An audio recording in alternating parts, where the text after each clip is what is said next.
Want to know how to create an account in Booking.com? Well, no worries. In this video, I'm going to show you an easy step-by-step guide on how you can do it. It's super simple and in a minute, so let's get straight to it. Now, first things first, simply open up your web browser and type in Booking.com. So once you have typed in Booking.com on your URL, you should be provided with this interface right here. So once you're under this interface here, you should be seeing this register options that should be on the top right side. So you can just simply select it. That should be right beside sign in. So once you have selected register, here you should be provided with this interface again. So here you have various options. You can just simply enter your email address. You can continue with email, Google, Apple, and much more. So for this video, I'm just going to go with Google Writing.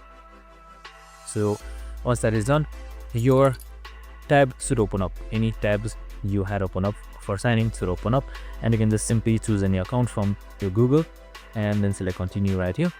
And now once you have selected continue, after a while you should be automatically signed into Booking.com, and that's it. Super simple and easy.